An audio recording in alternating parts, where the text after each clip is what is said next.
अस्सलामुअलैकुम फ्रेंड्स, कैसे हैं आप सब। उम्मीद है कि सब ठीक ठाक होंगे। आज मैंने घर पे अरके गुलाब बनाया है।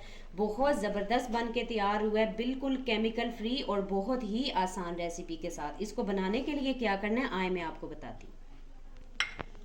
की पत्तियां हैं हमारे पास ढेर सारी, हमने सारी इनकी जो है वो कलियां इस तरह से निकाल ली हैं। फ्रेश आप देखें कि कोशिश करें कि फ्रेश जो है वो होंगे फूल, तो अच्छी बात है। तो मेरे पास पड़े हुए थे, मैं ख़रीद के नहीं लेके आई, मेरे पास थे तो मैंने कहा मैं इनको भी यूज़ कर लेती हूँ और इन ज़ाया तो नहीं ना करने। अब ज़ाहिर है इतने खूबसूरत फूल हैं, अब इनका क्या करना। तो मैंने कहा मैं इनकी एक रेसिपी भी बन जाएगी। और कभी होता ही है कि इस तरह से फूल होते हैं तो वो ज़ाया करने से बेहतर है कि हम इतनी कोई यूज़फुल बहुत ज़बरदस्त सी कोई चीज़ हम इनसे बना सकते हैं। तो अब यह है कि मैंने इनको सारा अलग कर लिया हुआ है कलियों को। अब मैं इनको खूब अच्छे तरीके से धोऊंगी। पत्तियां मैंने धो के एक देगची में मैंने डाल ली हैं और इसमें मैंने डाले हैं तकरीबन 2 गिलास ये वाले पानी के डालूंगी। 1 गिलास पहले डाल दिया था, एक अब डाल रही हूँ। ठीक है। तो पत्तियां बिल्कुल साफ़ हैं, साफ़ थी पत्तों पे, अब यानी कि फूलों पे तो कोई वो गंदगी वगैरह होती नहीं है, लेकिन फिर भी हमने अपनी तसल्ली के लिए जो है वो इनको एक बारी अच्छे से धो लिया। अब मैं इसको रखूंगी चूल्हे पे। अभी तो फिल वक्त थोड़ी सी तेज़ आंच ही है, हल्का सा इनको जब सेक लगेगा तो फिर मैं इसकी आंच को कम करूंगी। हल्की हल्की भाप आने लगी। अब मैं क्या करूंगी कि ये स्टैंड इसके ऊपर रख दूंगी, ज़रा सा इस पर थोड़ी दब पड़ेगी तो ये नीचे चला जाएगा और ये जो है इसके ऊपर इसी तरह से स्टे हो जाएगा। अच्छा, इसके ऊपर रखूंगी। ये इस तरह से सिल्वर या स्टील या मिट्टी का कोई सा भी आपके पास बर्तन हो वो आप इस तरह से रख सकते हैं जो हीट आराम से बर्दाश्त कर सके और उसको कुछ भी ना हो। तो स्टैंड के ऊपर मैंने इस तरह से इसको रख दिया। अब क्या करना है हमने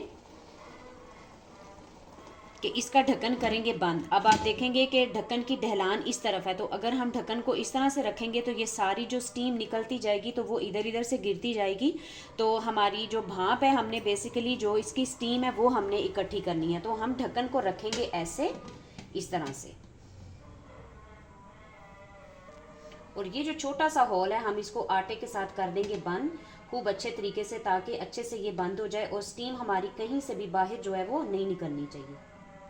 अच्छा, अब आप देख रहे होंगे कैमरे में हल्का सा आपको नज़र आ रहा होगा अभी, क्योंकि अभी मैंने बंद किया। तो ये देखें जो ये कतरे इसमें से यहाँ से ऐसे जाके बाउल में गिरते जाएंगे, ये बेसिकली गुलाब का अर्क होगा और ज़बरदस्त जो है वो हमारा अर्क गुलाब जो है वो निकल के तैयार होगा। तो अभी इसको दम वाली आंच पे, ये देखें मैं आपको आंच दिखा देती हूँ, बिल्कुल ज़ीरो आंच पे मैंने इसको रख दिया। कम से कम इसको हम 15 मिनट के लिए इसको ऐसे ही छोड़ देंगे और ये स्टीम जो है वो इधर से इकट्ठी होकर बाउल में गिरती जाएगी और अर्के गुलाब इकट्ठा होता जाएगा। फिर जैसे ही ये पूरा हो जाएगा फिर मैं आपको दिखाऊंगी कि हमारा जो है वो अर्के गुलाब कितना बन के तैयार हुआ।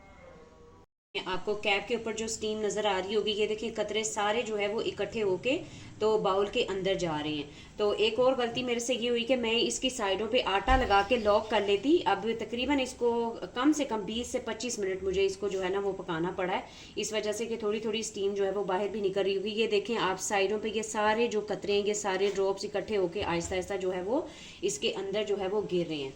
तो पानी मैंने काफ़ी इसमें डाला था, तकरीबन 2 गिलास, और मैंने इसको हल्की आंच पे मैं इसको पकने दे रही थी। तो अब ये मैं आपके सामने ही उठाती हूँ। ये देखें माशाल्लाह से कितना ज़बरदस्त जो है वो अर्के गुलाब जो है वो अर्क निकल के तैयार हुआ है। तो यही हमें चाहिए था। और अब इसको निकाल के रख दूँगी। एहतियात से आपने निकालना है ताकि हाथ पे गर्म ना लगे, क्योंकि काफ़ी देर से जो है ये बाउल पक रहा है और बहुत ही ज़्यादा अभी गर्म है। तो अभी इसको ठंडा करेंगे, ठंडा होने पे जो है वो फिर इसको हम बॉटल्स में डाल के तो रख लेंगे। ये एक बोतल तो अर्के गुलाब की ही है जिसमें इसको मैं ठंडा करके डाल रही हूँ। कम से कम 150 के करीब करीब आपको मिलती है। तो देखें आराम से आपके पास फूल की पत्तियाँ हो तो आराम से जो है देखें बिल्कुल केमिकल फ्री और नेचुरल 100% जो है ये अर्के गुलाब हमारा तैयार हो जाएगा। तो इसको आप बहुत से तरीकों के, बहुत सारी जो है वो तरीकों से इस्तेमाल कर सकते हैं। आप इसको पी सकते हैं, फेस के ऊपर स्प्रे कर सकते हैं। फेस के ऊपर अगर आप स्प्रे करें तो इसको बाद में आप साफ़ ना करें और इसी तरह से जो है वो ड्राई होने दें तो बिल्कुल जो है वो नरम मुलायम और फ्रेश जो है वो आपकी स्किन हो जाती है। जैसे गर्मियों में जो है वो हमारे लिए बहुत इफ़ेक्टिव है। स्प्रे बॉटल वाली जो है वो हम क्या करेंगे कि फेस के इस्तेमाल के लिए रख देंगे, और जो दूसरी वाली है वो रख देंगे वैसे अगर किसी ने पीना हो। ये वैसे कब्ज के पेशेंट्स के लिए भी होता है, जिनको कॉन्स्टिपेशन का मसला होता है, वो इसके जो है वो दिन में 1-2 टेबल स्पून पी लें तो काफ़ी जो है वो इफ़ेक्टिव होता है। तो आई होप कि आपको आज की ये रेसिपी अच्छी लगी होगी, और अगर आपको अच्छी लगी मेरी ये रेसिपी तो लाजमी इसको लाइक कर दीजिएगा और मेरे चैनल को ज़्यादा से ज़्यादा सब्सक्राइब कीजिएगा। और इंशाल्लाह ताला आपसे मिलूंगी नेक्स्ट किसी अच्छी सी और रेसिपी के साथ। तब तक अपना बहुत सारा ख्याल रखें और अल्लाह हाफिज़।